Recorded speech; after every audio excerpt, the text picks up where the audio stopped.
Justin Raines. I'm an environmental science major at Louisville State College. I'm Sammy Gordon, forestry major from West Virginia. I'm John Cody. I'm a natural resource management major, and I'm from West Virginia.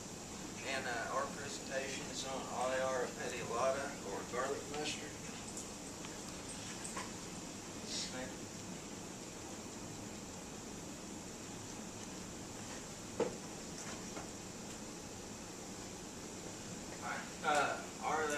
Olearia petiolata is a shade-tolerant herb. It's western to Eurasia.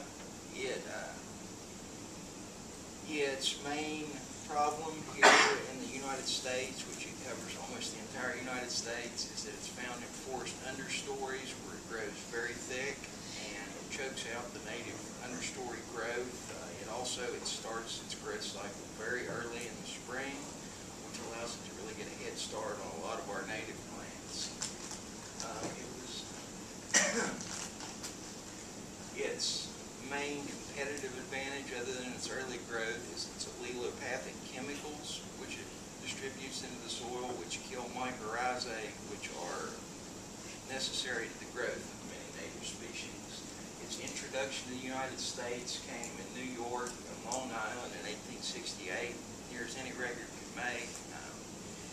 It was originally introduced as an herb and foodstuff, which I don't know if anybody here's ever tried to eat garlic mustard, but I guess if you're a starving Scottish peasant, it beats dying, but it is absolutely horrible stuff. Like, it makes a decent pesto, but if you try to choke down a plate of it, I mean, it will just damn near kill you. Now, the impacts on understory growth in North American forests are mostly on smaller plants up to probably about waist height.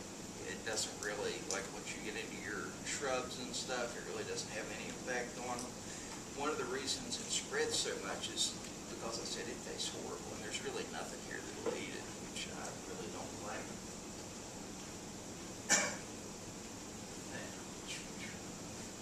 Like I said, the total lack of native predators. Now, as far as insect pests go, there are at least 3 different brands or species of crown and rootwort and weevil, which limit seed production and sometimes kill adult plants, but none of those are in the U.S.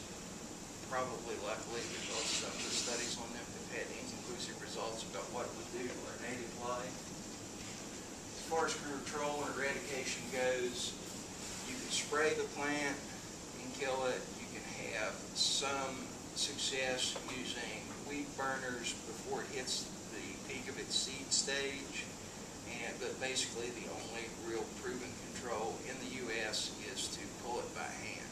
And if you miss one plant, then it makes like 40,000 seeds per plant. In a few years, it's right back to where it was. And if you pull the seed by plant and do not put it in either destroy it, burn it, put it in a bag, or put it someplace where it will desiccate quickly, it will still continue maturing in seed production even without the soil being rooted in the soil. These are some pictures of it.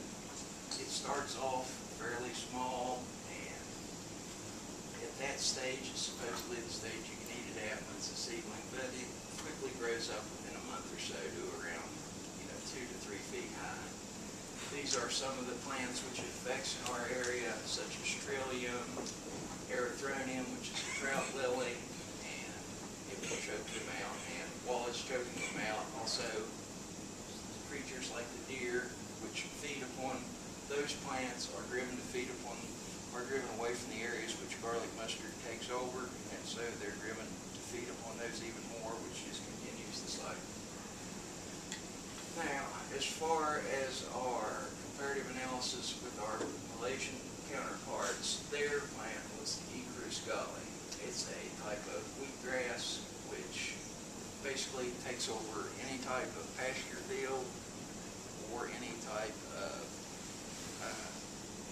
unwashed agricultural area, right? And especially it's hard in rice paddies. It pretty well takes up all the nitrogen in the area, chokes out everything, and there are a lot more efforts at combating it than there are garlic mustard. One of the garlic mustard's main problems is that it just takes over like unused forest and nobody really cares about it, whereas